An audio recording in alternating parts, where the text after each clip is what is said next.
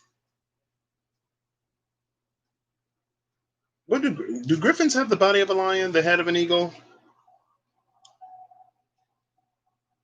Yeah, the body of a lion, the head and the wings of an eagle.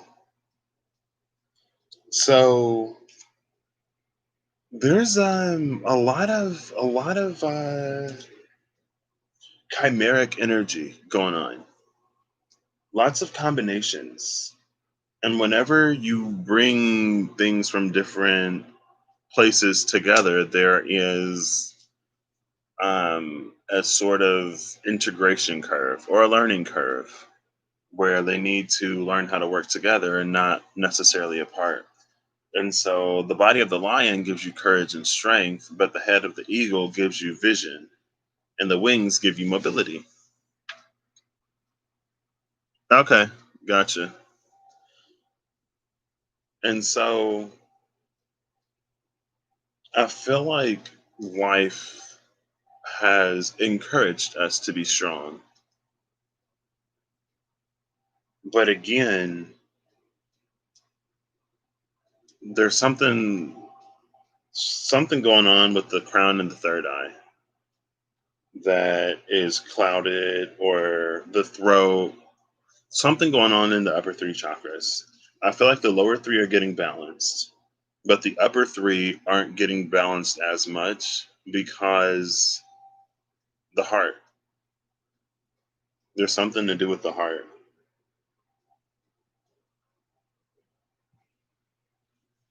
It's like we still need to see things in a certain way. And whenever you need to see something some way, you run the risk of not being able to see it as it actually is.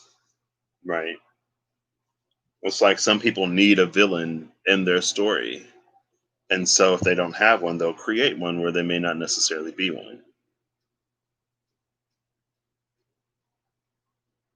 Right. It's because that's kind of sort of like good versus evil, bad versus good, me versus you is what we're all kind of sort of raised on. It's what's pumped into us in so many different ways. But if that's the way you need to look at things, you're not, again, it can limit your vision.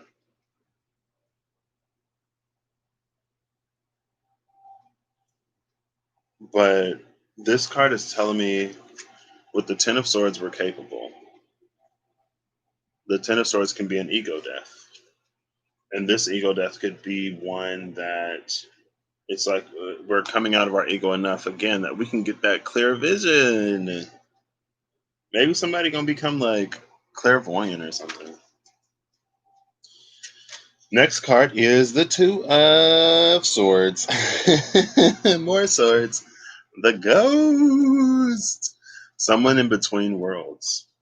This card actually came out last time under the mystery, I believe.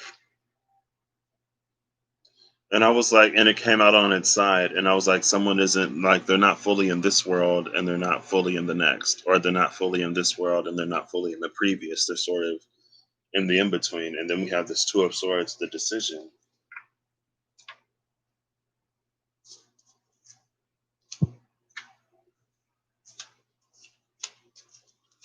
This is how I'm going to do this. So we have the Ten of Swords with the Two of Swords. This is 12 swords, which reduces to a Three of Swords, right? But this is three swords.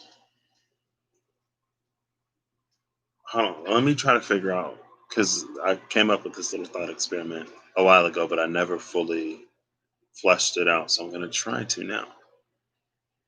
So we've already begun. We've taken the first step. Oh, it still leaves you at the three. Okay. We've taken the first step into this new cycle. Now, when you're only 1 foot in the door, that means you already have, like, the other foot is still on the other side, right? You have 1 foot over the threshold, another foot behind. So that's why the 10 is the closing of cycles and the beginning of cycles. And so now we've taken two more steps with this Two of Swords. And we reach a moment where it's almost like we feel ourselves coming out of what was previously there. Now, what's interesting is there's this Three of Swords energy here, right? But I don't necessarily fully believe that this Three of Swords is all whoever this is. It honestly feels like the world that you're leaving behind, the ego that you're leaving behind, and all of the cords and connections, all of the things connected to that ego are trying not to let you go. It's like the world is hanging on to you, the old world. And so the old world is in this Three of Swords moment where even though corporeally you're not there, right? Is your body has moved forward, but pieces of your mind are still left behind, clinging on to these things from the old world. And so when it does that, it splits your essence, essentially. It essentially splits your essence to the point where you're not fully in the present moment in either place. And so it could be the case that you have the correct vision, you know where you're going, and you have the ability to get there. You've got the wings, but you don't have the strength to fully close that last chapter. So it's like your mind could be leading your body instead of your body leading your mind, or whatever I said before. But if they're not on the same page, you're gonna feel that what's that tension. You're gonna feel that tension. And where you're going to feel it, probably, if it's online, is the heart. And it could be because of people or situations that you don't want to leave behind, potentially. I might only get to two of these today because it's already been 20 minutes. I'm not going to give it a time. We'll just flow with it. But I do kind of sort of still want to keep my schedule somewhat intact. Um, yeah, that's what this Two of Swords is. And so I mean, it is a moment of indecision. And with the ghost, you may not even fully realize that you're doing this, right? But it kind of sort of does feel like there are these attachments to you that aren't necessarily yours. It's like you do have some attachment here, but it's like the attachment is stronger on the other side. And we just need like a swift, I can't do it because I don't have a sword in my hand, but just elegantly just cut it off. It's like no matter how I envision it in my head, I can't make it appear on the screen. So it just it needs to be maybe done gracefully. Unless you're Atlas. If you're Atlas, then girl, maybe you can pull the world with you. If you're not Atlas, cut it off. And it's interesting because I was actually thinking about Atlas earlier, or maybe I was like half asleep, or before I went to sleep. I was thinking about Atlas because I'm like, if Atlas is holding the world on his shoulders, but the world revolves, then is it like spinning in his hands? Is he spinning? Or like, how does that work? What's going on? Oh, wait. No, because it was Apollo. In mythology, it was Apollo that drew the chariot of the sun. So the sun moved and the earth stayed still. Okay. So then, yeah, never mind. Um, Also, it reminded me of Hercules. And I can't remember if it was when he had to get the golden apples of the Hesperides or if it was when he had to get the girdle of Hippolyta. It might have been the golden apples of the Hesperides when Hercules held the world on his shoulders so Atlas can go and do something for him. And there were 12 tasks that Hercules completed in order to um, absolve him of some things that he had done. And it was supposed to be 10, but two of them didn't count because they were like, well, you didn't do this, somebody else did it for you. I was like, okay, whatever. And so maybe it also speaks to that. Um, when it comes to growth in our journeys and the things that we have to accomplish before we can get to the next step, it's not that other people can't assist us, but at the end of the day, we need to do it for ourselves. So it could be the case where we think we've done something, but in reality, we haven't, or we didn't do it completely, or we didn't do it fully enough to get whatever we were supposed to get out of it. Also, sometimes we make ourselves suffer in order to atone for things that we think we've done, right? Some self guilt. And it could be some guilt, I guess, tying you to old things that would make you think that you're not yet worthy, you haven't yet earned the right to come into something new. But with the Ten of Swords, it's like you've already closed that cycle, but now you're in this Three of Swords space again. And so it's like, even though the cycle's already closed, you may be feeling like it isn't. I don't know. Take them as they resonate. On this side, ooh, girl. Okay, okay. Here's the Strength card. Here's the Manticore. Speaking of Hercules, the Nemean lion. The Nemean lion is a lion, not the Manticore, but it's giving me Nemean lion vibes. And I think it was the boar of Erymanthus. Girl, I'm trying to remember. I think the boar of Erymanthus had an impenetrable hide.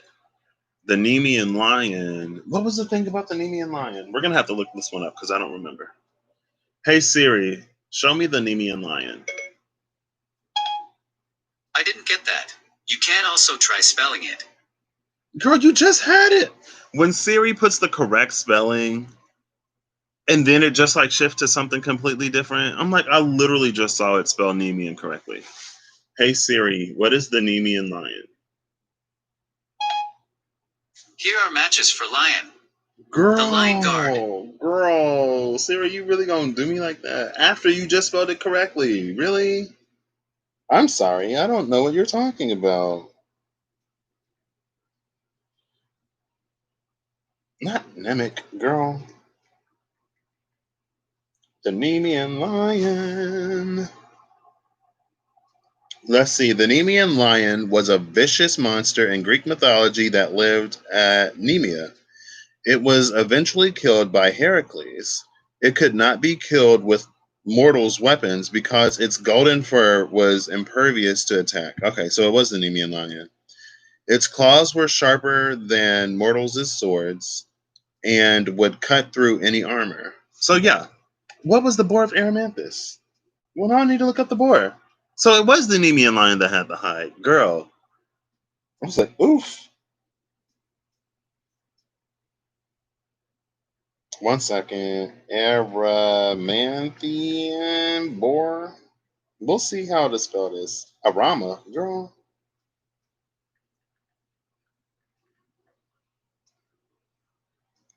Oh, I should have known it was ERY. The Erymanthian boar. In Greek mythology, the Erymanthian boar is a monstrous wild boar remembered in connection with the 12 labors, in which Heracles, the enemy of Hera, visited in turn all the other sites of the girl. The other one just told me. Why y'all gotta be like this?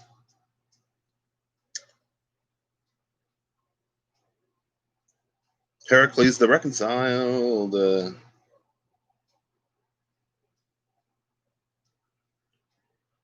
To conquer every conceivable monster of nature and rededicate the primordial world to its new master, his Olympian father Zeus. Okay. I didn't know that part. So we're rededicating the world to a new master. We're changing hands, the changing of the guards. Interesting. Can y'all show me what the boar was, though, please? In the primitive highlands of Arcadia, where old practices lingered, the Erymanthian boar was a giant, fear-inspiring creature of the wilds that lived on Mount Erymanthos, a mountain that was apparently once sacred to the mistress of the animals. For in classical times it remained the haunt of Artemis. Artemis is also, I can't remember who Apollo and Artemis are in Roman mythology, but Artemis, she's the hunter. A boar was a dangerous animal. When the goddess turned a wrathful countenance upon a country, as in the story of the Meleager or whatever, Meleager, she would send raging boar, which laid waste to the farmers, which laid waste the farmers' fields. The fourth labor of Heracles. Can you just tell me what it was, please? It was to capture the boar. On the way there, Heracles visited Pholus, a kind and hospitable centaur. Hey, we got the centaur. Okay, so I love this. Shout out to Pholus or Pholus for telling me I'm not reading this for no reason. The centaur did come out. I love when little stuff like that, just like those little confirmations that tell me that it's not just a wild tangent for no reason. But how the threads connect is, sometimes I say it. Bolus. Phallus. Okay, sorry. And old friend, they soon ate in cavern. They soon ate in a cavern, though the centaur devoured his meat raw, and Heracles asked for wine. Oh, I heard this story. This is when the centaurs all died. Low key. So also look at Chiron. Chiron literally just went retrograde, so there's another confirmation. Um, and Heracles asked for wine. Pholus had only one jar of wine, a gift from Dionysus, Bacchus, to all the centaurs on Mount Erymanthos. I actually looked up this story maybe a month ago, maybe a few weeks to a month ago, because I saw that Chiron was one of the children of Uranus and Rhea. And I was like, what? Chiron is in there with the Titans? I didn't know that. And they talked about this story and how the centaurs died. Heracles convinced him to open it, and the smell attracted the other centaurs. They did not understand that wine needs to be tempered with water, became drunk, and attacked. So there's a lack of temperance here, which is balance, and we're talking about the need to balance the lower and the higher, the animalistic and the conscious, the unconscious or subconscious and the conscious, right? The need for balance is all over this. There's no temperance in this so far, and then with the lack of temperance, they all went drunk and then they died. So temper yourselves. I also did a carpet read that was about tempered strength. It was temperance and strength. I remember that. That was inspired read number one, right? Taking it to the carpet. I might go back and watch that because it's coming up. I probably need it. You need to dilute some of that, bring in some water, bring in some emotion, bring in some feeling, girl. You can't just be off fire all the time. They did not understand that wine needs to be tempered with water, became drunk, and attacked. Heracles shot at them with his poisonous arrows, and the centaurs retreated all the way to Chiron's cave. Oh, that's how Chiron got hit. Pholus was curious why the arrows caused so much death and picked one up, but dropped it, and the arrow stabbed his foot, poisoning him. One version states that a stray arrow hit Chiron as well, but Chiron was immortal, although he still felt the pain. Chiron's pain was so great he volunteered to give up his immortality and take the place of Prometheus, who had been chained in to the top of the mountain to have his liver eaten daily by an eagle, the head of this griffin, although he was an immortal titan. So now we're talking about Prometheus, and we just recently talked about Prometheus being punished for giving the fire to man, fire being the vision. We have an eagle, which is symbolic of divine vision, higher vision, and the messenger of the gods. So he was punished by a physical embodiment of vision for giving vision to man. But the vision that he gave man was not that higher vision. It was not that higher sight. It was a lower vision because it's one that's sort of rooted in darkness, right? You bring fire down from the mountain to give light to the dark, but its primary focus is the dark. But in those divine realms, vision, the primary focus is the light, right? Anyway, girl, apparently it's 11:34 my time. It's 12:34 somewhere. So have us sleep eating daily, blah blah blah. Prometheus's torturer, the eagle, continued its torture on Chiron. I didn't know Chiron got tortured, girl. Chiron. But Chiron gave up his immortality, so he would just die? I'm confused. So what would happen is the eagle would come and eat Prometheus' liver while Prometheus was alive, and since Prometheus is immortal, at night his body would heal, and then the next day the eagle would come and eat his liver all over again, right? And then he would heal, it would grow back, and then it would come back and eat it. The liver is also interesting because it's what the liver and the kidneys that sort of purify and detoxify the body. And we're talking about the wine, the untempered wine that led to this whole debacle in the first place because Hercules was thirsty and he wanted some wine with his meat. Girl, this all could have been avoided if Hercules would have just drank some water. For real. But the bottle is that important to some people. The bottle will have you throw your whole life away and then endanger the lives of everyone around you. And I talked about that in the live that was private apparently last night. I was like, I'm not getting in the car with you. No.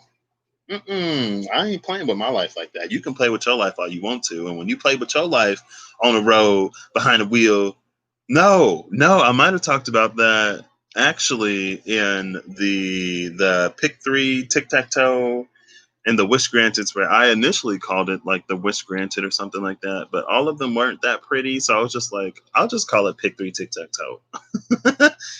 But it was the last one, the double diagonal, because I was like, the double diagonal, the DD, you're the designated driver tonight, so I know y'all starting with this double energy, but you got to put all that toxic stuff aside because we're relying on you for safe passage. And they ended up drinking anyway. They was like, you can call an Uber. I'm like, what do you mean I can call an Uber, girl? I just brought enough money for drinks because you said you was driving. I ain't got money for an Uber. I drank all my money away, okay?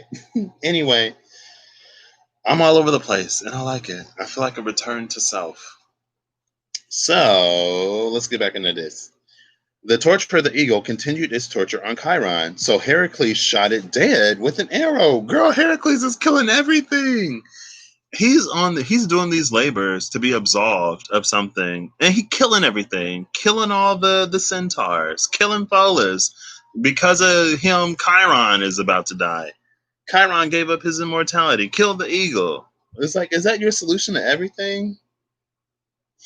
Hercules shot it dead with an arrow. It is generally accepted that the tale was meant to show Heracles as being the recipient of Chiron's surrendered immortality. However, this tale contradicts the fact that Chiron later taught Achilles. The tale of the centaur sometimes appears in other parts of the 12 labors, as does the freeing of Prometheus. Okay. Heracles had visited Chiron to gain advice on how to catch the boar. Here we go. We took that whole little detour that was linked to stuff I had already talked about to now finally get back to the Erymanthian boar when we're supposed to be talking about the Nemean lion.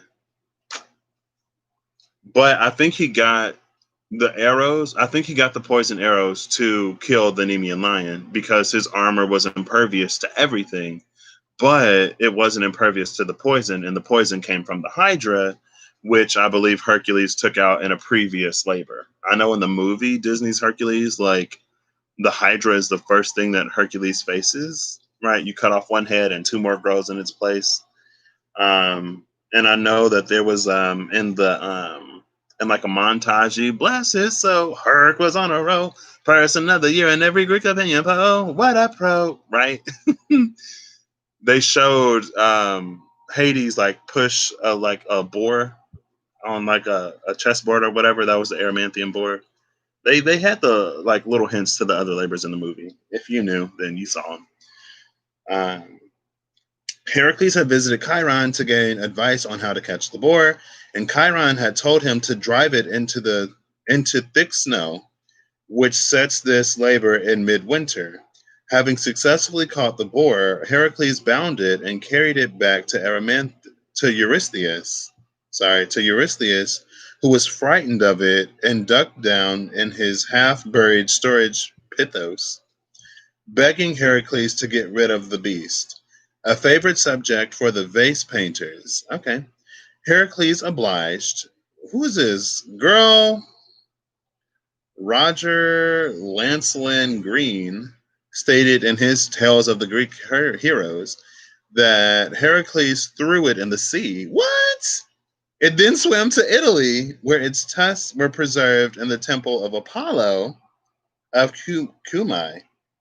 So, a land that Artemis was tied to, as goddess, sacred land, a huntress, the boars who were sent by goddesses to as an embodiment of their rage or whatever. Then at the end of the day, his tusks end up in a temple dedicated to Apollo, which is like her twin brother.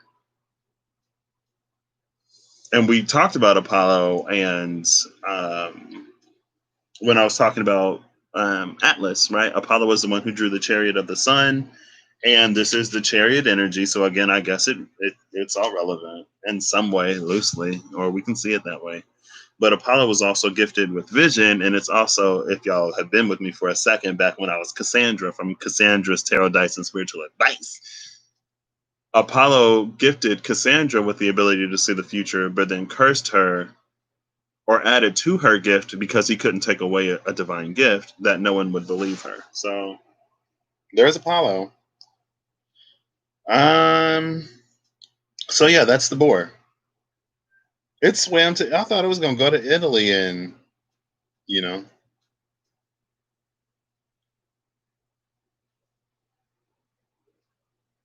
Yeah, so that's the tale of the Erymanthian boar. We couldn't just say that Hercules drove it into thick snow under the guidance of Chiron, tied it up, presented it to a dude, and then threw it in the sea.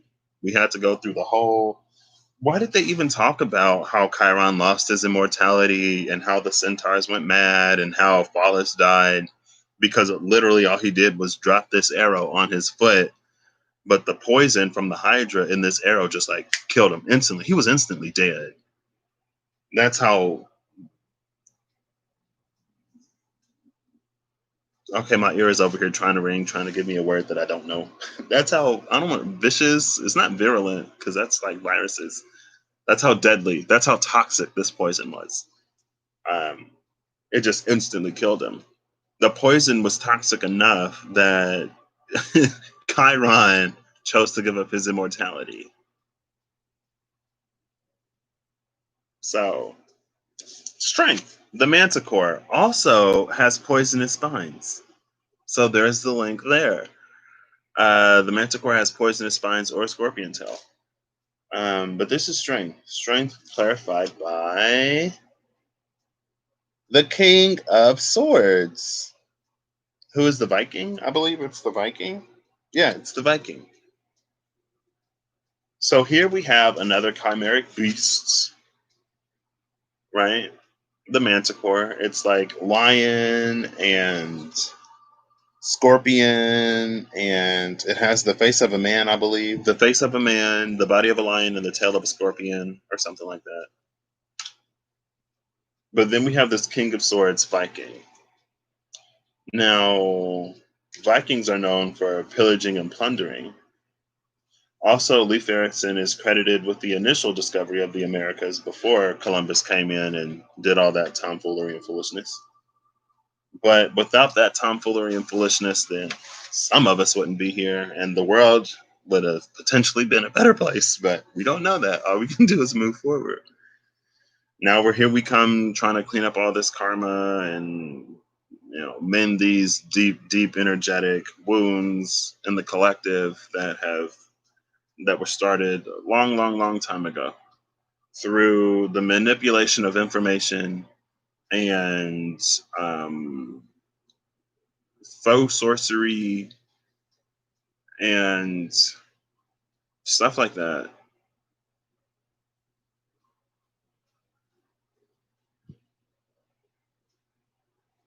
So I guess people really been manipulating information or using information in history to their advantage for a minute. Shouldn't be surprised. Oh, if it worked so well with them, let's do it the same, but on a grander scale. Let's pull the information from the whole planet. Let me stop. Anyway, this isn't about that. This is about something that we need to release. So over here, on the other hand, with the strength card and the King of Swords, the Viking, I feel like this strength card is particularly. It's giving me a Five of Swords energy. It's kind of too much. The body of a lion, the tail of a scorpion, and the face of a man. It's like you know exactly what you're doing, but is it too much? Um, we actually have two lion bodies. We have the griffin on one side and the manticore on the other side. The griffin with the eagle parts has higher vision and flight and mobility. This is it's just deadly, right? The griffins are vicious too, but right. I mean, I guess some griffins can be particularly vicious, but the manticore is just it's just straight up deadly. Like there's not much. I don't want to say there isn't anything redeemable about it, but it's like it looks like it was created for one thing: to inspire fear and terror into the hearts of anyone it comes across, and to efficiently and effectively be every single bit of that nightmare that it looks to be. Maybe even worse. But the King of Swords is coming to pare it down, to temper it. The King of Swords is coming to temper it. And with the face of the man, it's like it has the countenance and the ability to speak as a man would, to think as a man would, which makes this predator even more deadly, right? If predators could think like people, imagine the ingenuity and creativity that, like, imagine sharks with like water tanks around their gills and jetpacks, right? If other predators were as inventive and creative as people are, the whole world would be chaotic. But with this Viking King of Swords, it's like it's still Viking energy. It's still a taker, but I don't know if that's all it is.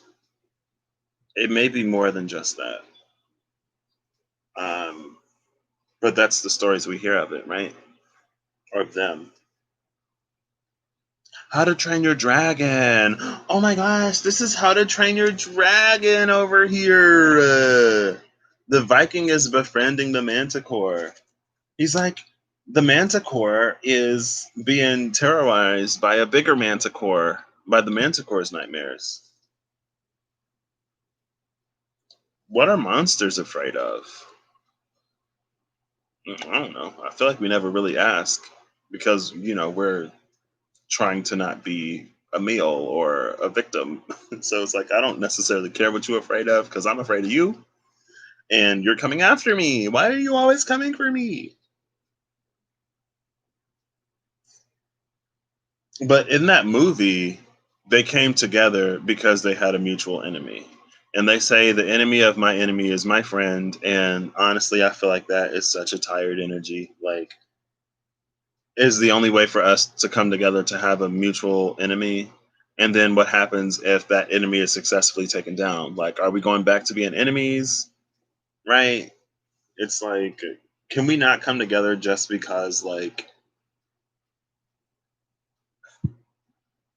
we live from our hearts or something? I don't know. Anyway, let's continue.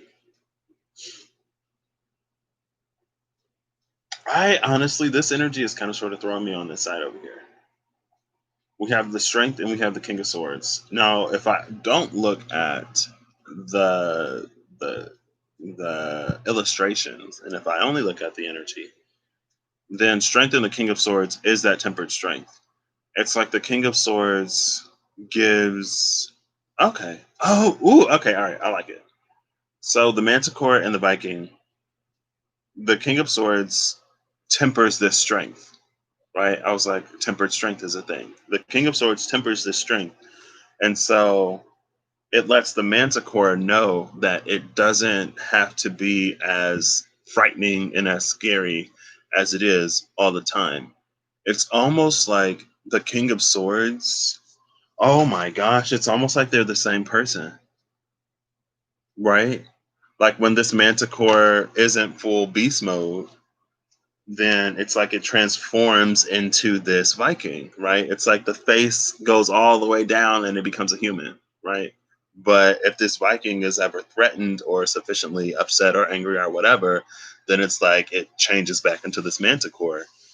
And it's like, don't start no stuff, won't be no stuff type energy. It's like, come at me reckless out the side of your neck if you want to type of energy. It's like you really thought I was just going to be passive and lay down and take it type of energy, but now you're about to be real shook when I come for that type of energy. And it's not my fault type of energy because I'm just doing what I got to do to protect myself type of energy. And this is like them people that be like, oh, my shadow ain't had a good time in a while. If y'all need it, let me know type of energy. This is that tempered strength. Um, and also, it's like it gives the manticore the ability to manifest the features that it needs at the time that it needs it, right? And so, if this person needs a little bit more strength, it brings in that lion energy. If this person needs whatever you need a scorpion for, it brings out that scorpion energy, and the rest of it can remain as a man. It gives this manticore, it gives this strength impulse control with this King of Swords. And it also gives the manticore a code, something to live by, something to fight by, and a sort of, what do you call it? It's not a hierarchy. It's like a code, right? If this happens, then I can do this. If that happens, I can do this. This is when I bring out these features. And if none of these are applicable, then I'm just a man trying to live my best life just like everybody else.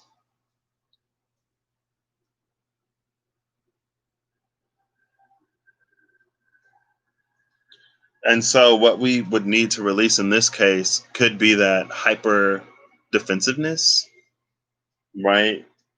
Like if someone comes at us, like if someone asks an innocent question or whatever, but we go all the way there, it's time to release that.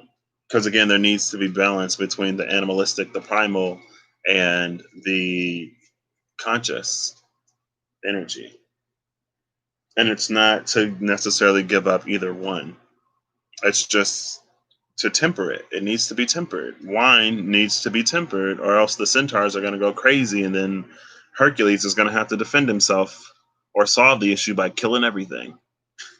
Goodness. Last card is the Six of Pentacles. Arachne. Six of Pentacles. We've already talked about Arachne. Arachne is the lady who was turned into a spider by Minerva or Athena, who is also the goddess of handicraft. Didn't know that. And she low key beat Athena in that contest, but Athena tore it up. And Arachne was like, wow, I put my whole heart and soul into that piece, and you just tore it up. I got nothing left to live for. And she did some things, and then Athena felt bad because she didn't control her own temper, and Arachne couldn't control her feelings. And then, so in order to remedy it, Athena turned her into a spider.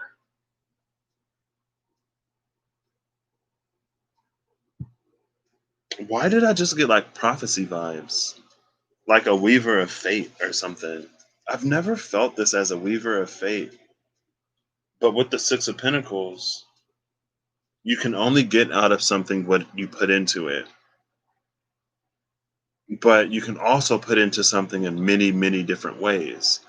And so, going back to the currency exchange counter, when we're taking our spiritual coins and translating them into physical pentacles, it's like we're doing this, we're doing that, we're doing this, and we're doing that.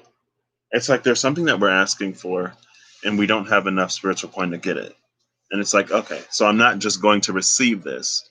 all right, well, if I give you this much coin, if I put in this much of the mental, like this much affirmation and all of those different manifesting techniques, and then I put in this much action on the physical, then would I have enough to get it? And it's like, okay, well, if we take your spiritual coin, your mental practice, and your physical ability into account, then you have enough.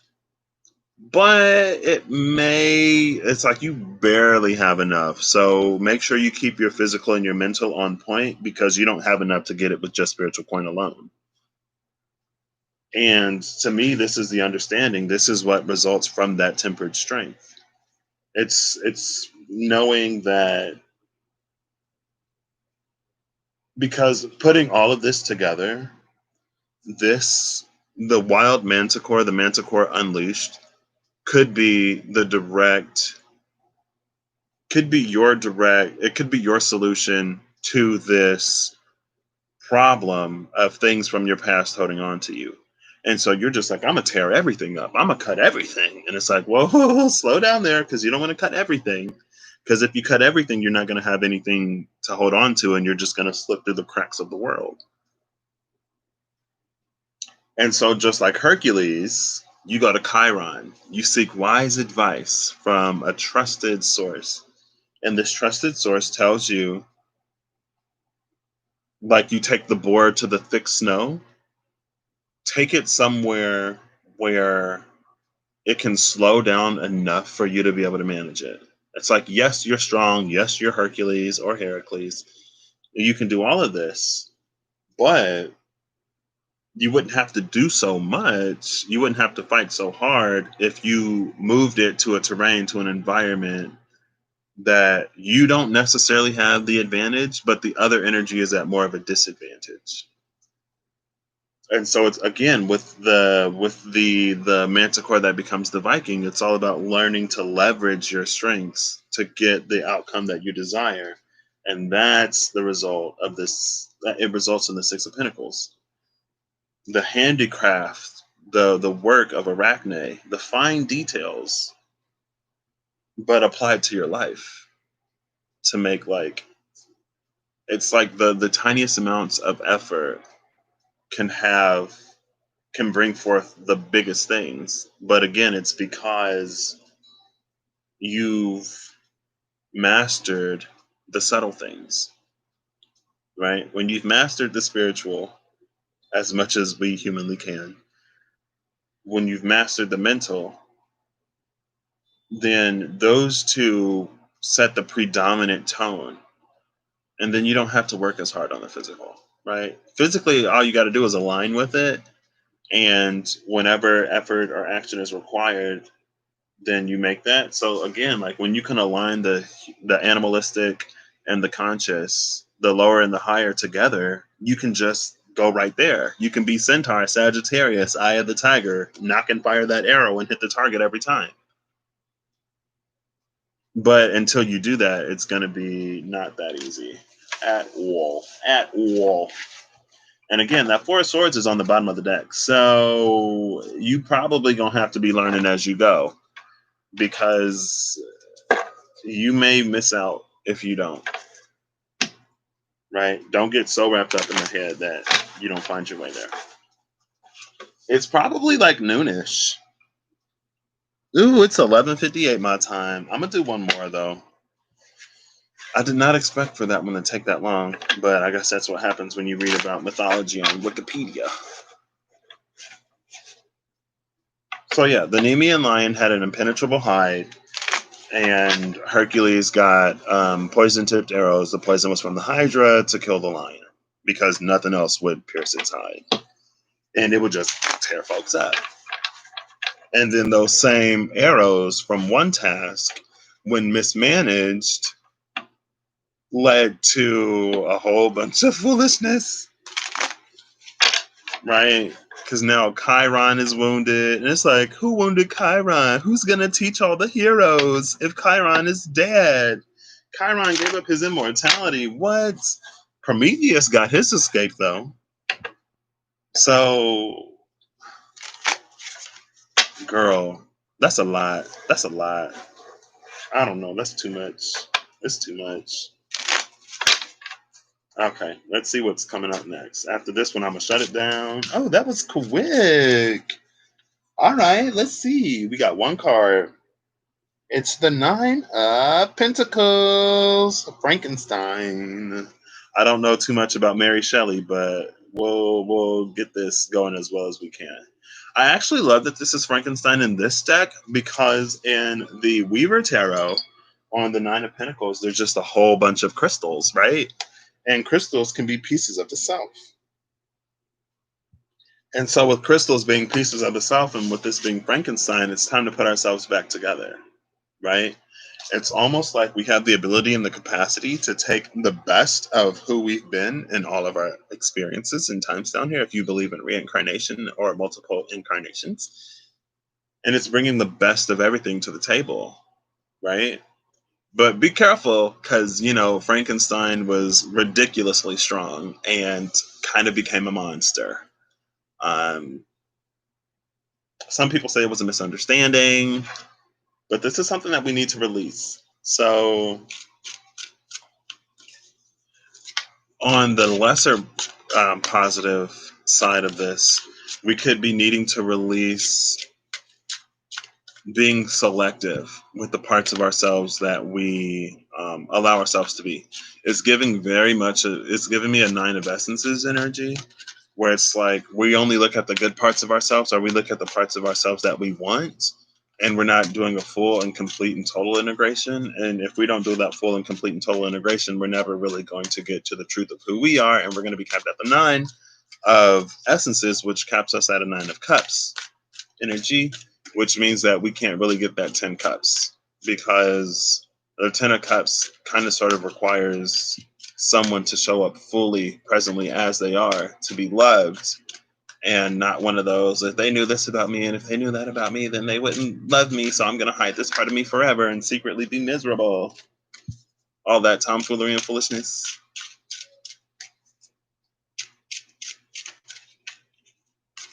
What's this? Ooh, this is a few of them. We'll take them. Why not? We taking cards today. Oh, well, when I pulled these two, the other ones went down. I see the Six of Swords, though, so hey. Bottom of the deck is the Ace of Cups. This is that last cup that's going to get you to that Ten of Essences energy that will then put you on the Initiate, Scholar, Teacher, and Sage energy. But that's the biggest cup of them all. So, let's see. Plastic. I'm going to say, I'm just going to roughly say 102. For the Nine of Pentacles. Nine of Pentacles. 102. Girl, that is not. No. Okay. So let's see what came out. Oh, we got the Strength card again. That Manticore is back. So over here on this side, we have the Nine of Cups. The Nine of Pentacles with the Nine of Cups. As I was talking about, this is giving me that Nine of Essences energy, which is the Nine of Cups, and then here it came out. The Nine of Cups is the Kraken. So we got Frankenstein and we got Kraken. Two very, very powerful creatures. The Kraken is also mythological. But with the Kraken, this is like, honestly, with the Nine of Pentacles and the Nine of Cups coming out, but with this Nine of Cups being the Kraken, this is giving me the energy of someone who is very, very, very, very, very fragile. But this is someone who can put on a very, very, very good front. Um, and this person is so fragile because this is everything that they're shutting away. The Kraken. They're shutting the Kraken away. They're locking the Kraken up. And maybe it's guarding Davy Jones's locker or whatever, right? I've only seen SpongeBob and some of the Pirates of the Caribbean movies. I got a jar of dirt, is all I know. What's the thing about a jar of dirt, though? Again, I didn't fully watch the movie, so or I don't remember. But it's given me the energy of like there is something that thrives in the water, something that derives power from being in the water. But with the jar of dirt, you bring the element of land. And when it's on land, it does something to take whatever this is out of its element. And when it's out of its element, it's manageable. Just like, I guess, here's our little tie to what I was just talking about. Just like the Aramanthian boar. When it's out of its element, it's manageable. It's like you're grounding it. And whatever this is, when it's actually grounded, it doesn't affect you the same way. So it's like whatever you've locked deep down inside of you, it could have been from when you were a child. And when you're a child, you have limited resources mentally and experientially through what you've experienced in life that makes some things become a lot bigger than what they are, or it compromises your ability to process it, manage it, and move forward. And so sometimes what we do in order to survive, which has been a theme here lately, the things that we do, the patterns and programs that we create and run in order to survive with things and to keep living, right? What you do is you come up with these ways to keep it from affecting you. But in reality, what it does when it's suppressed is it festers and it grows. And that's why something is so fragile, because to revisit something like this, it's you're gonna have to go back to that child. And this child cannot take it. This child can't take it. That's why they've adapted in the ways that they have. So I would say maybe seek out a professional therapist or a licensed somebody, right? Maybe drugs. And by drugs, I mean like antidepressants and stuff like that. Now, some people say all that mess don't work.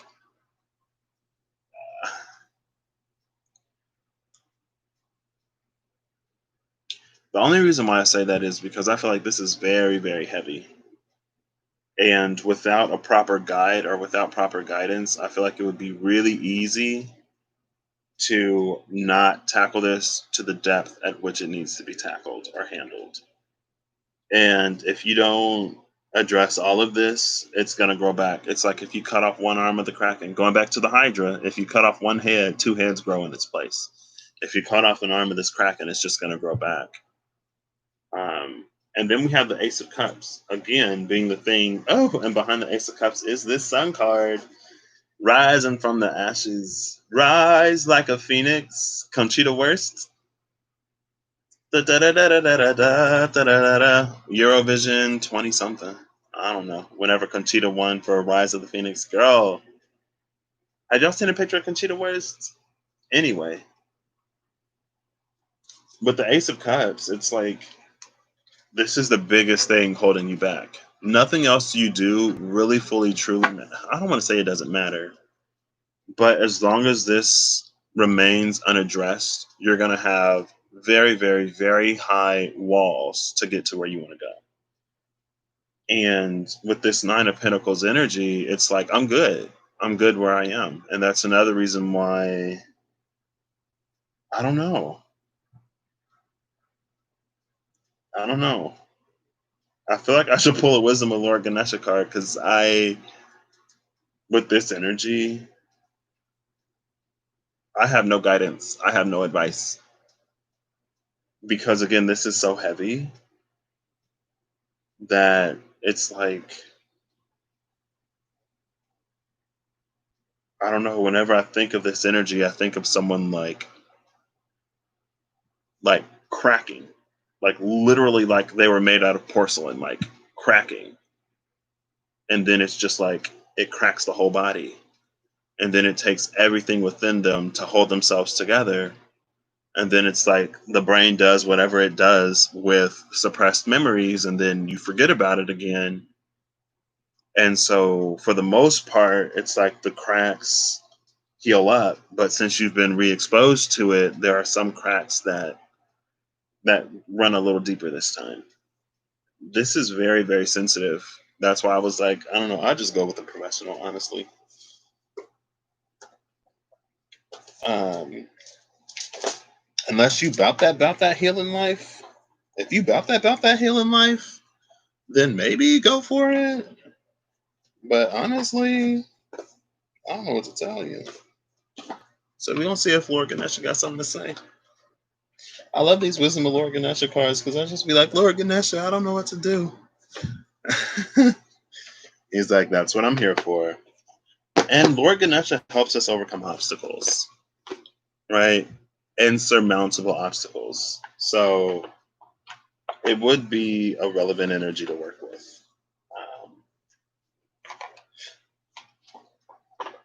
Let's see. I didn't even look at it. So on the other side, we have the Strength card, and oh, I thought it was the Six of Swords. It's Strength and Justice. We have Strength and we have Justice over here. The Valkyrie.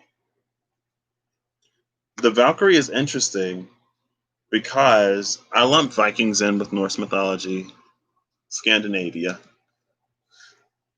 And so the Vikings who are worthy, who are found worthy, get resurrected and taken to Valhalla, where they await Ragnarok, where they come back and they fight again. This is Ragnarok. This is someone's own personal little Ragnarok, if ever they fully truly dive into this. And yeah, I don't know. I kind of regret this coming up because I'm like, oh, it's such a fragile energy. And this is speaking of things that we need to release, but I don't know. Someone's done a really, really, really, really good job of putting themselves together and functioning. With that Frankenstein, it's like maybe that's what happened with Frankenstein. It's like we've cut out all of the really, really, really bad things that prevented us from being a functioning human person because they were just that heavy. And we've put them into the dark places that get no light at all. And we've done a pretty good job of surviving. And it's like, yeah, you have. And with this Nine of Cups, it's like, I feel like with this Nine of Cups energy, you're starting to wish for and want things that require you to be more present, that require that open heart. And without addressing that stuff down there, it feels like it's going to limit you. But then we have Strength and we have Justice over here. Strength and Justice, these are interesting though, because these cards are interchangeable. Let's see, because I think it is the case here. Yeah, Strength and Justice are interchangeable. They're kind of sort of the only two majors that do that. In this deck, Justice is 8 and Strength is 11. In some other decks, Strength is 8 and Justice is 11. But here it's saying that Justice is going to come after that Wheel of Fortune. Instead of Strength coming after that Wheel of Fortune. Justice is going to come after that Wheel of Fortune. And so,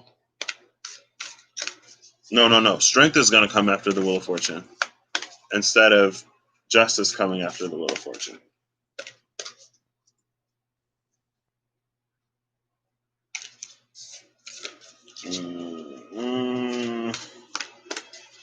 I don't know if I like that. I would kind of sort of rather Strength come first. Because I feel like with Strength coming first, you would be strong enough or you would be in a better position to handle whatever this is before the wheel turns and brings it to the forefront. But with Justice coming first,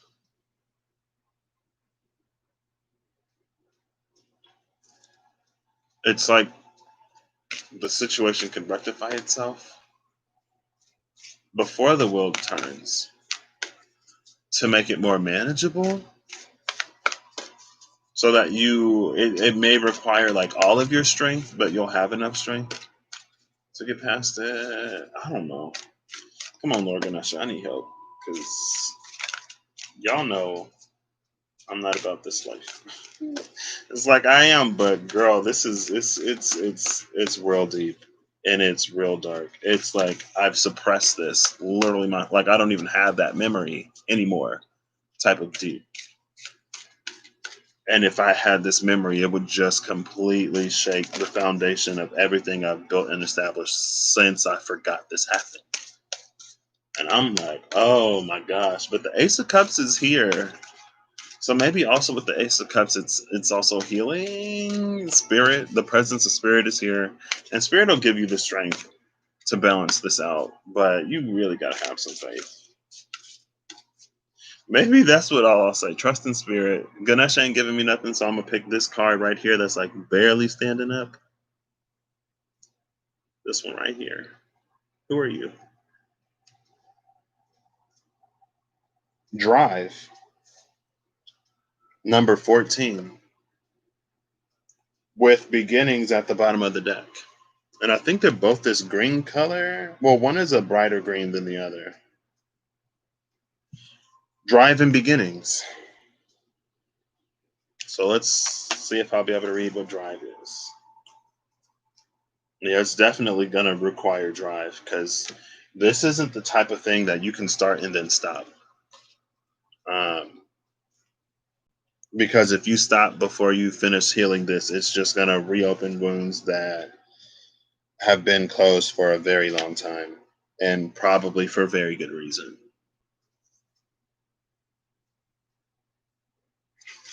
14, drive. It's a one pager. Drive says confidence as well as unity of purpose and control are desirable. Confidence as well as unity of purpose and control are desirable. And then we have, if I can not just completely, thank you. Then we have justice and strength. Confidence and unity of purpose and control are desirable. So it's like whatever you need to do this is kind of sort of available to you. Oh gosh. Seek a professional. Seek a licensed professional. Take all the drugs. Let me stop. Okay. Ganesha urges you to think about getting back to the basics. It is a great time to lighten your load or simplify your life. You may have had a tendency to overextend yourself or overcommit to social activities. Cut back on your schedule so you can zero in on something that you are called to do. This card indicates new motivation or inspiration. If you have been feeling stuck in a situation or in finding a solution, rest assured the energy is going to start moving again. You do not have to choose to go alone on your path. Make sure that if you do bring others with you, that they have the same goals and objectives in mind. Pay attention not to linger on relationships or friendships that are going nowhere or settle just because you feel obligated. This is not a time to be complacent. So yeah, definite like before you take this to anybody or before you have anybody try to help you work through this, you want to make extra doubly, triply, quadruply, quintuply, sextuply, septuply, octuply, non-tuply, is that a word? Dotuply sure that it's gonna be someone able to help you through this because this is it's like it's a whole can of worms. Did I just hear my name get called?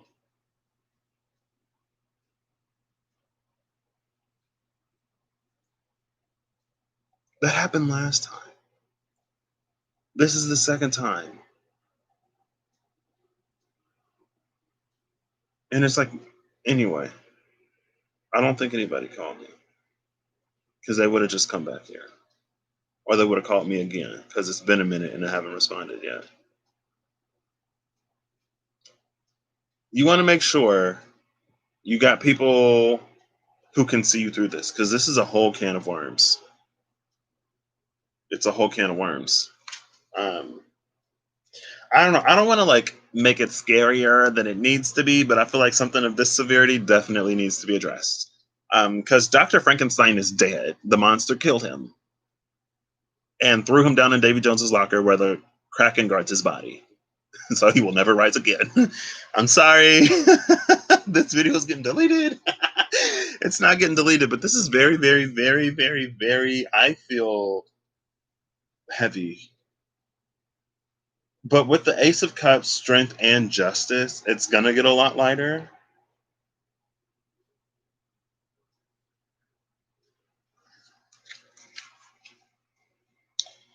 If you want to create changes in your work, explore what your options might be. There might be an increase in finance, but this is not a time to be spending money. Bide your time and prepare for what is coming. This might also indicate that a trip or extended travel is on the horizon. Oh, like literal drive. Beginnings was at the bottom. So, I mean, honestly, if you're dedicated enough to it, you'll be able to work through this just fine. But it's like, oof, it just feels very heavy. And I guess no one called my name.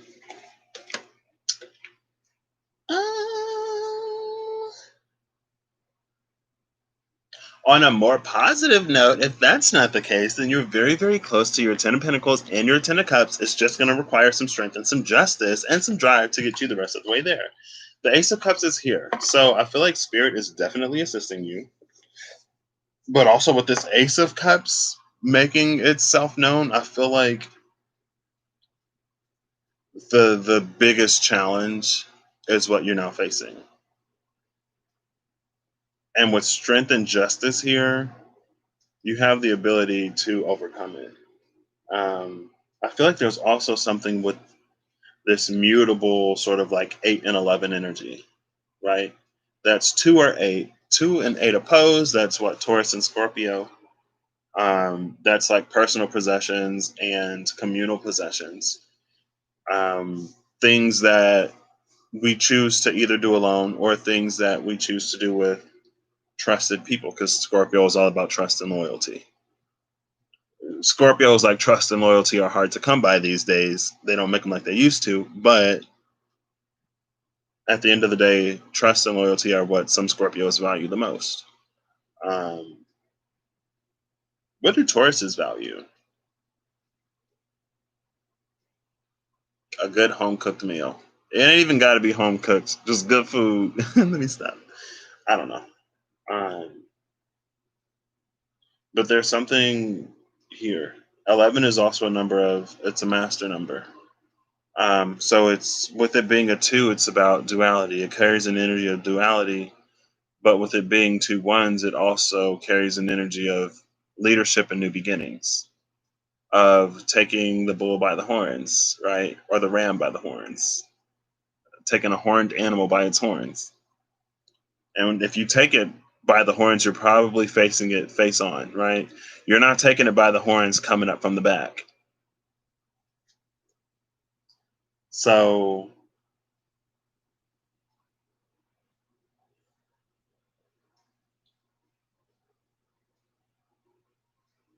it has to be faced head on. But everything you need, you have.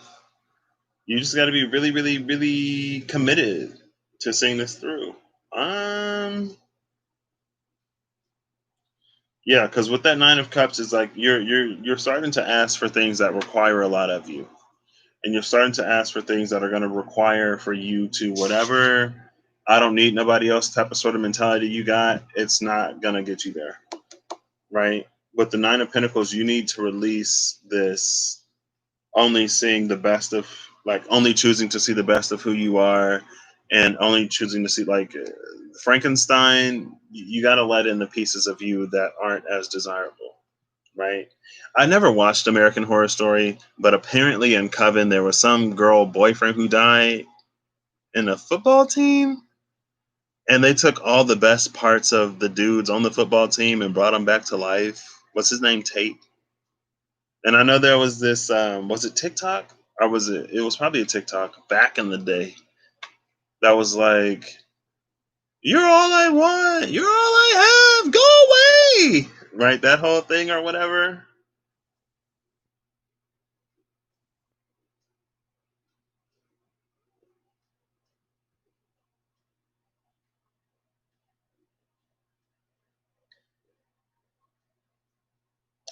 It almost also seems that like all of the things that you've been suppressing, it's like since you want to Frankenstein yourself together and pretend like we don't exist, we're gonna Frankenstein ourselves together, and that's what forms this kraken.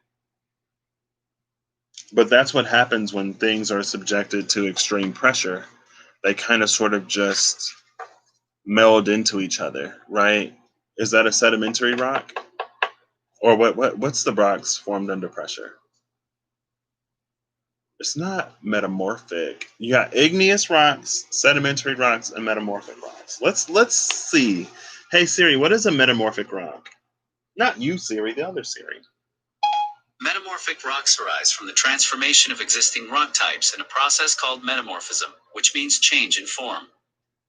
Would you like to hear more? Yes. The original rock is subjected to heat and pressure, causing profound physical or chemical change. The protolith may be a sedimentary igneous or existing metamorphic rock. Yeah. So it's extreme heat and pressure that causes this change in form. And so it's like whatever it looked like when you put it down there, it may emerge as something that looks completely different. And that's the nature of these things though. That's the nature of the things that we suppress and the nature of the things that we don't address. They change and they morph and they affect us in ways that we can't necessarily easily tie to their original source, right? And that's why if you've done some healing, you may be surprised to find out that you could be affected by one situation, one scenario in many, many, many different areas and avenues of your life. And when you get to the root of the blockages, it's like, I thought I already healed this. It's like, well, you healed this aspect of that. You healed this, not ramification, but you've healed this disturbance that arose from that trauma, but you haven't healed the root trauma in itself. And it may take you healing different manifestations of that before you get to the root of it, right? That's that metamorphic process where under heat and pressure, it changes. Um, and we're going to be getting the last and final message now. Girl, let me move my feet around. I'm glad I did this. I might have to do a whole just like meditation after this because, again, I forgot to do it before I came on. So at least now I know, I guess, more consciously what I'm releasing. Oh, goodness. Hey, Siri, what time is it? It's 12:27 p.m. 12:27. It's almost 12:30, y'all. I still need to eat. I still need to put my clothes in the dryer, so it looks like I'm going to be showering later. Then I thought, maybe I'll go outside. I feel like I've been getting bit up or something. I've been itchy. Like, ooh, Chino been itchy. I'm like, Chino, you got fleas, boy? You ain't say nothing? He don't say nothing. He's one of the quietest dogs I've ever seen. Unless he's like riled up and playing where he's very loud. Or if he's talking back. Because he will talk back. He will look at you and just bark at you. But like this morning I got up and he was kind of following me around a little bit. And I was like, okay, so either you want to play or you want to go out. I just thought he was being annoying. Because I was trying to put clothes in the laundry room and I'm running back and forth between the rooms and I'm like, dude, like get out the way. Um, but then I went out in the front and he was just literally sitting by the door. The lights were still off, by the way. He's just sitting at the door, not saying anything, not just like waiting for somebody to see me sitting at the door because I got to go out. And it's like, some dogs will like scratch at the door or bark at the door to let you know, not just sit there and wait for somebody to see him. But he just sits there. He just sit there and wait. It's like, okay, what card is this? Judgment.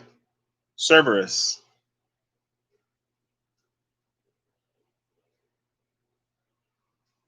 Okay. Bottom of the deck is the King of Cups, Orc. The King of Cups with Judgment, and this King of Cups sort of verifies everything I was about to say. Um, I feel like for those who are dedicated, Spirit is performing miracles if you believe and if you're aligned with it. And I say that to say that anything that you need Spirit to do right now, if you follow their instruction, they'll do it for you. So even when it comes to that whole Frankenstein thing, the Ace of Cups was there. Strength and justice were both there. It's like if you're willing to fight for it, it'll be given to you. So even that heavy stuff that we were talking about can be resolved for you if you are of the mind to have it. And yeah, I can put all these away afterward. I did use these, and that was attached to that energy. So yeah, I'm gonna just go ahead. This is why I couldn't put this box back. I'm gonna pull one more Wisdom of Lord Ganesha card. We're gonna shuffle that out. Yeah, I just heard like let Cerberus take it. Let Cerberus take it to the underworld. Let Cerberus put it to bed. But before we can put it to bed, we gotta. Do we have to? Do we have to?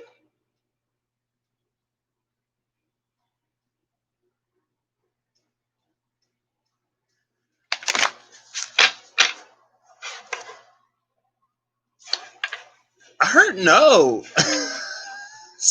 So I'm a little not confused, but I'm like, are y'all really doing that right now?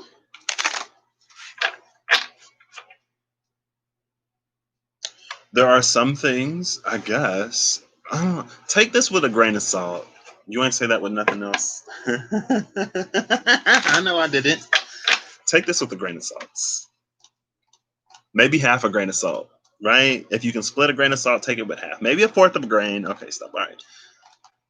There are some things right now that we may not necessarily have to remember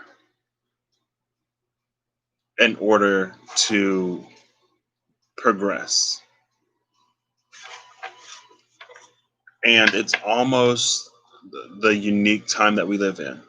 There's something about everything being brought to the surface right now and healed that has it's like the energetic the healing frequencies and the healing current right now is running through the grid at a rate that it hasn't run in a while because there are a lot of energies invested in why is this girl sorry there are a lot of energies invested in getting us to the point that we need to be in order to be 5D ready.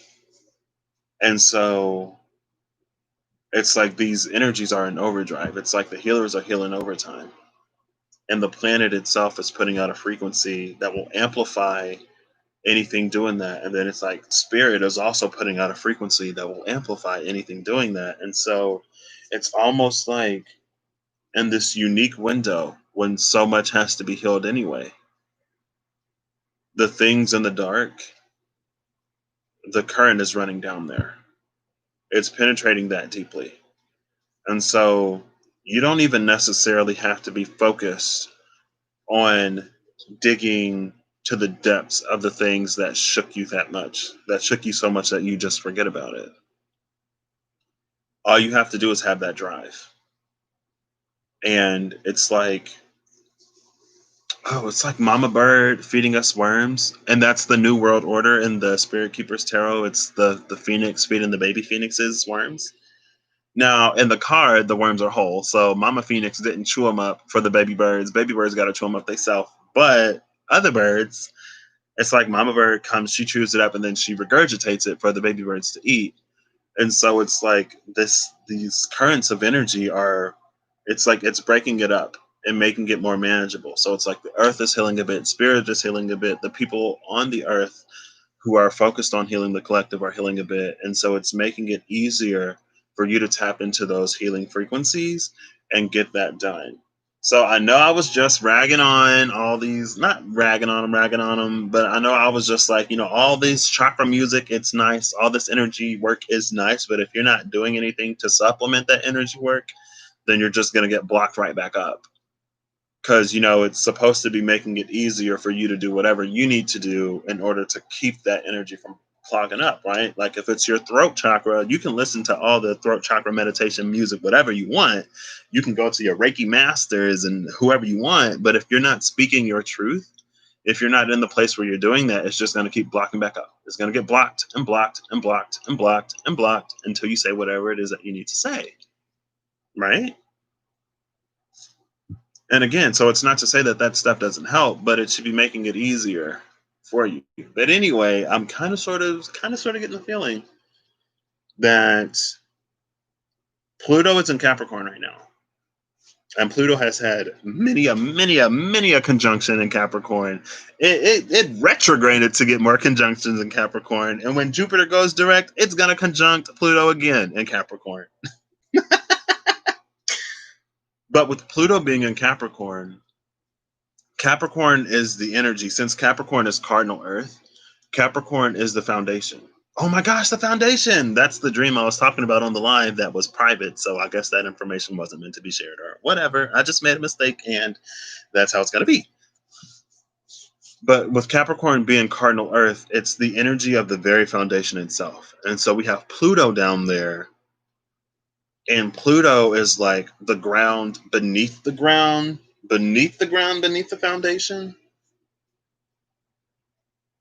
It's like the tectonic plate that the foundation is set upon.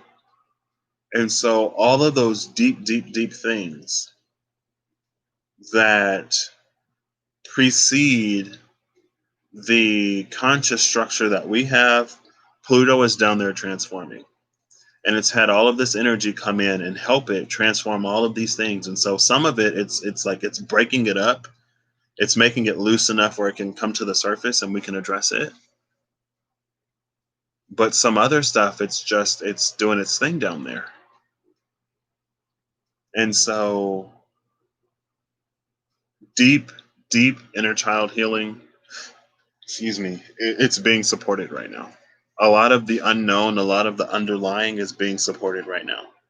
Now, what comes to the surface for you to address, you need to address, because that would be you doing your part in this healing. But whatever runs beneath the surface that you're not even aware of, trust that it's being taken care of. And whatever comes to the surface should be within your ability to handle. And again, it's like we're kind of sort of in this, I don't know how long this window is going to extend. But with that judgment card, Cerberus, it's like, just let Cerberus take it. Let the underworld take it. Let Pluto take it, right? It's like he ain't been doing nothing for this long anyway. All the souls end up reincarnating because ain't nothing loose enough to really go somewhere else. So, anyway, maybe not, maybe. It's like he wasn't doing nothing this whole time. And he's got a whole crew down there. There's so much assistance and so much love in here assisting and guiding the deep healing that we all need to move forward. That some of that stuff, again, it's being taken care of. So as long as you have the drive and the motivation to see it through, to handle the things as they come up that you can handle, it's like some of that stuff that you've forgotten about, it's being cleared. As you clear on the surface, it's being cleared underground. And honestly, it feels like there's a lot more being cleared underground than you have to clear on the surface. It's like you have to clear this much for that much to happen subconsciously. You just got to do this much. And it could even be unconsciously, right? It could be so far removed from your conscious that you're just like, what? So yeah, because I was gonna say, well, you still gotta like feel it, or you still gotta know what it is. But Syria was like, no. I was like, no. I was like, yeah, no. And then I was like, what? So when did that become a thing? Because why was I doing everything I had to do? They're like, this ain't about you. Shut up. I was like, okay, fine, man. Jeez, G Willikers, like, give me a break. Like, you've had plenty of breaks. Wow. Okay. Anyway, I have had a lot of breaks, I've been fortunate in this life, I'll admit.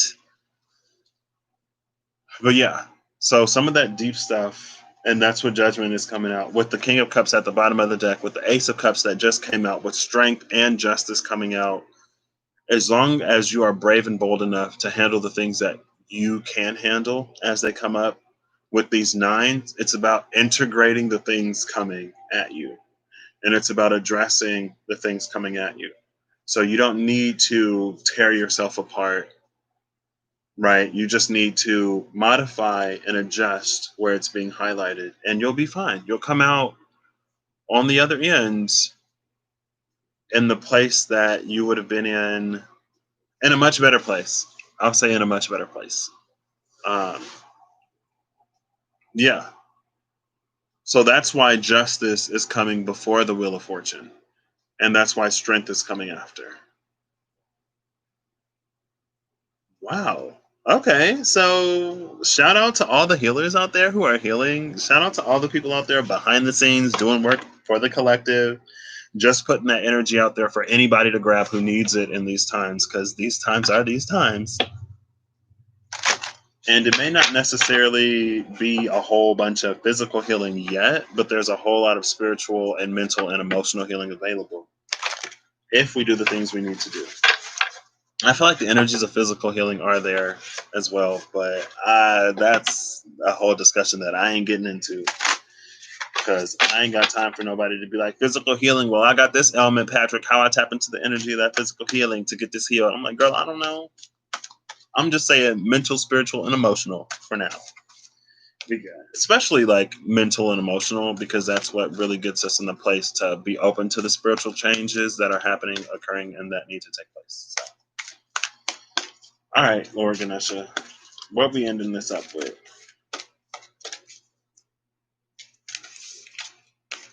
How are we ending this off? Girl, well, let me make sure I'm on top of everything I'm on top of. If y'all really helping folks like that right now. Man. How long has that been going on? Sometimes I wish I could just talk to folks. Like, excuse me. Back in my day, we had to do all this healing ourselves. What you mean is being done for people? It's like, boy, if you don't shut up, like your life was that hard. I was like, okay, fine. But still, shoot. It's like anything that you're gonna get, you're gonna get. Okay?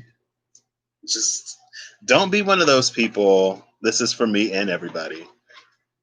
Who, whenever things get better, whenever the times change, it's like, well, back in my day, we had it so much worse and blah, blah, blah, blah, blah. It's like, okay, well, as a growing and consciousness race, things should get easier and things should get lighter. Progress should be made, right? Seasons should change. Cycles, wheels should turn. Evolution should happen. Girl, who this? Achievement number 42. I've never seen the achievement card. It's because the folks who put in the work before us put in the work that they put in.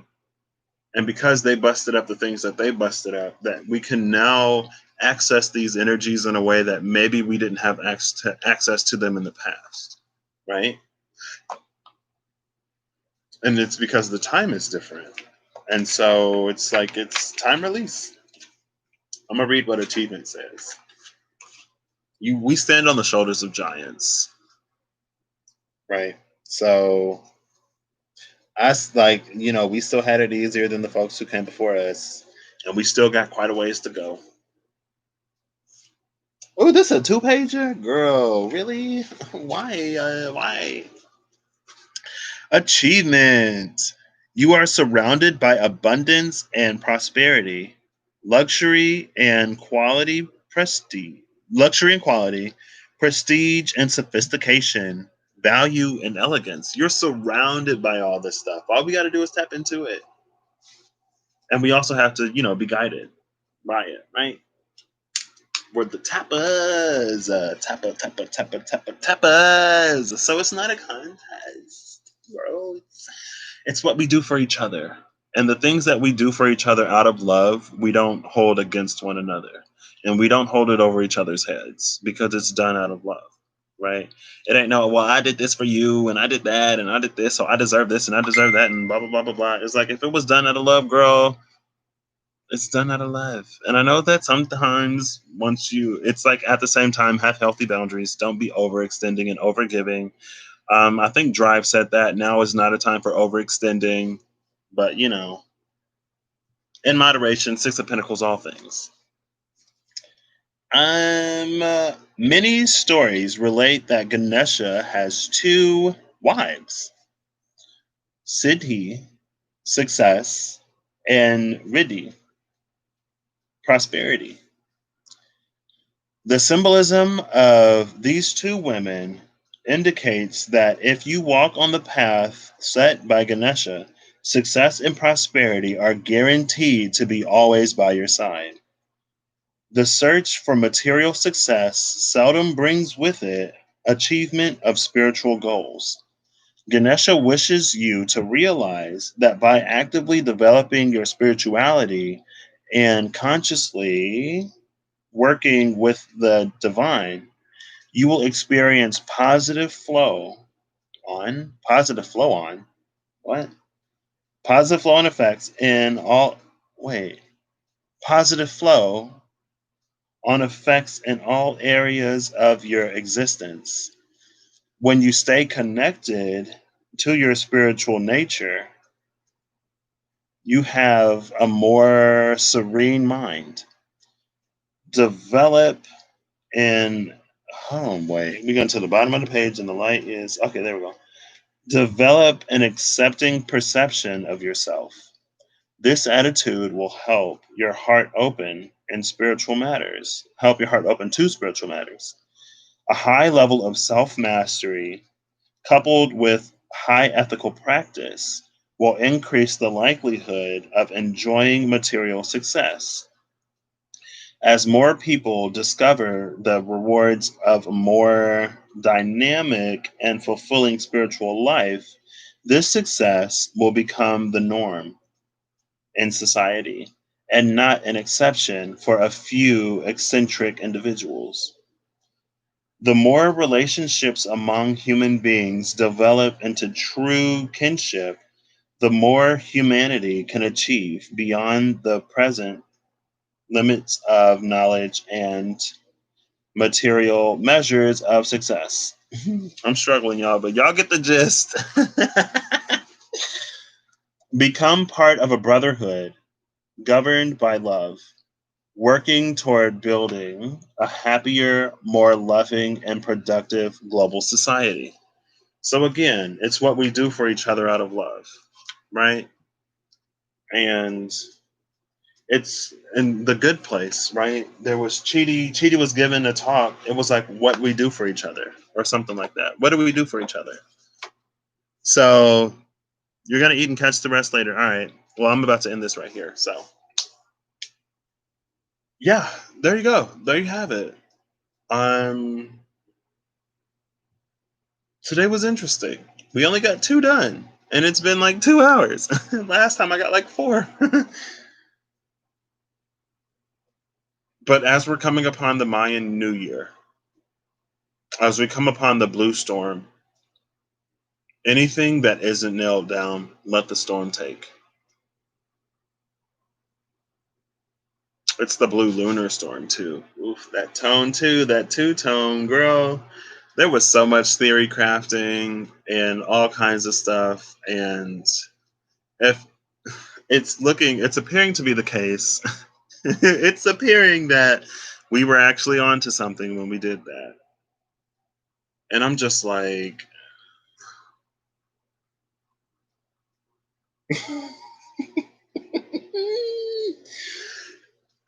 it's fine. It is what it is. Just know that, like, when you tap into subtler realms and when you can tap into the change in frequency and vibration of energy, it's like sometimes you tap into the change before the change has even fully physically been set in motion. And so it's like, I guess you kind of sort of sit in an energy of waiting, and you sit in an energy of anticipation, because it's like you've already felt, it's like the change happens on the spiritual, and then it ripples out into the mental and the physical. And so like you've already felt the change before the ripple has hit you yet, right? It's like it's something that pulses out like pew, pew, pew. So before you get hit with that first wave of light, you're like, oh, it's starting to pulse. Like, where is it? Where is it? Where is it?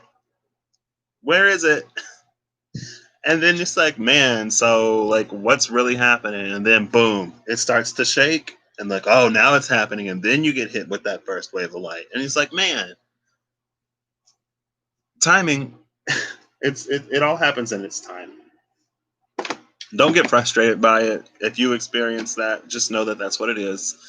Um, when you feel things on a more subtle level, when you tap into those more subtle energies, you can feel things change within the field before they change within the physical.